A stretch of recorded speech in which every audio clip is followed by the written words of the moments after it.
Today I fucked up by playing with magnets. So, this happened a long time ago, when I was around 16. I was playing with some neodymium magnet. You know, the really strong ones that you would really struggle to separate. The ones I had were quite large, about 20 millimeters in diameter with a hole in the center. I have no idea where I got them. I was conducting experiments to see what I could put between them until they could no longer attract each other. They were put on either sides of random items I could find: ruler, book, table, etc. Eventually I moved on to my body. They could hold with my finger in between, but if not perfectly balanced they would slide around and snap together. Just some random stupid stuff like that, but no as stupid as what I was about to do. For some reason I thought, hey, what about my penis? So there I was alone in my room putting magnets on either side of my dick.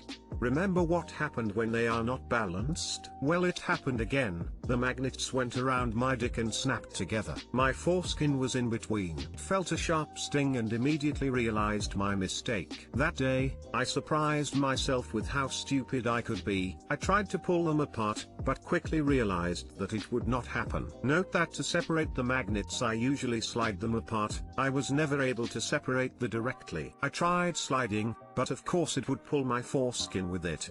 So, unless I teared the skin apart with it, there was no way it was going to happen. I tried to find a way for hours, and acted like everything was fine when my brother or mum came to talk to me about random stuff. I was crying inside but was way too embarrassed to ask for help. I was finally about to ask my mum for help but decided to try something one last time. I found 2 little screwdrivers, put them in the holes the magnets had and used them as levers. It hurt like hell because I was basically stabbing my foreskin with the screwdrivers on both sides to get a good leverage while the magnets are pinching me. It finally worked. I was free! Exclamation mark. Now I needed to assess the damage. I had a big bruise on my foreskin and managed to pierce through my foreskin with one of the screwdrivers. Thankfully after a few weeks, the bruise was gone, and the little hole in my foreskin eventually closed up by itself, but I still have a bit of scar tissue at this spot even today. Lesson learned: magnets can be dangerous and I can be really dumb. Too long didn't read. Put magnet on dick because why not? Punched a hole with a screwdriver in my foreskin while removing them. Somehow I knew where this was heading just by reading the title. Mythbusters used some of these that were big heavy-duty hockey puck-sized ones, and I remember Jamie saying working with them was one of the scariest things he's done because if he slipped up they would absolutely crush his fingers. There's not many today I fucked ups that make me laugh out loud. Thank you. I remember my physics teacher telling us that neodymium magnets pull stronger as they get closer. So if you had strong enough ones, and put your hand in between, they'd crush your hand and it would keep getting worse until the magnets couldn't get any closer together. I was 16 for some reason. I thought, hey, what about my penis? Yup, that tracks.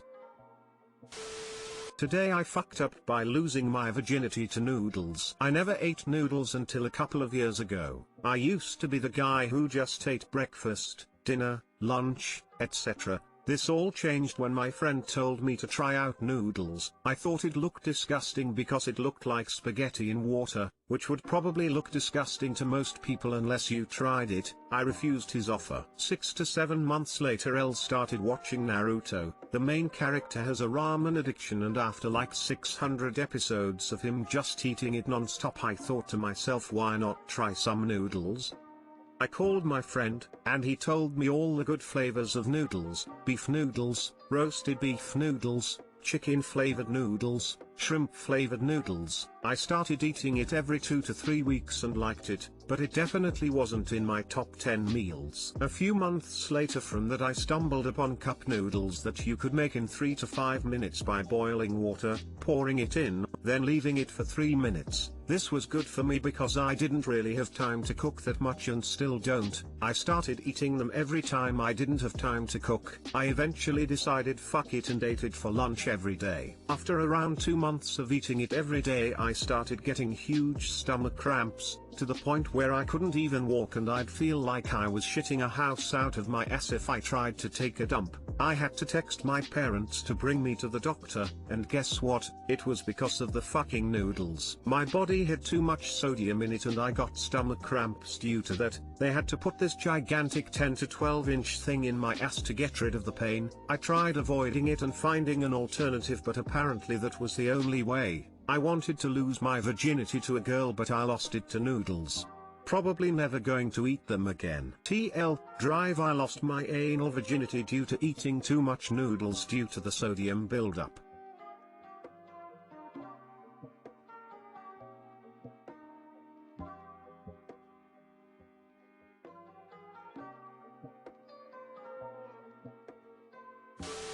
I would like to know more about the sodium busting butthole device, please. Same. Like, what colors do they come in? Are they pricey?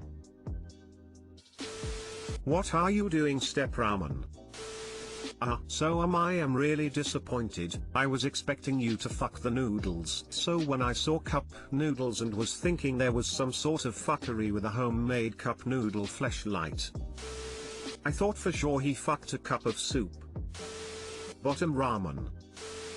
Today I fucked up by buying condoms in a rush. Obligatory not today. When I first met up with my ex, we had been chatting online for almost 6 years. She lived in another city, but for those 6 years we were non-stop flirting / sexting. It was heavily implied we were going to have sex when I went to visit her for a weekend. In a rush I bought the first box of condoms I saw. We never got around to using it and the box was forgotten in the bottom of a toiletries bag. Fast forward a few months. It is way past midnight and we are getting frisky, but we are out of condoms. Suddenly I remember the long lost packet of kiddie catchers. Cue all the normal stuff. Not even 5 minutes in we both look at each other funny. I can't feel my dick, I say. Can't either, comes the confused reply. I check the box and there in big bold print it reads, long lasting with 5% benzocaine. Yeah, so for the next 20 minutes we were flicking each other in the funny bits and laughing our asses off at the lack of sensation. Too long, didn't read. Bought numbing condoms without looking. Got too numb. What? What would even be the actual purpose of numbing condoms, Lamau? It's for people with premature ejaculation problems. It's probably a good thing that you both were too numb. Depending on how old they were, they could have been expired. Nah, just a few months old. She didn't stick around for too long. Here I figured you bought regular size when you actually needed magnums for your magnum dong. No, just a .22. None for nobody's pleasure, smiley face. OMG. Did the exact same thing a week ago and we had the same reaction too. It feels weird. Hey,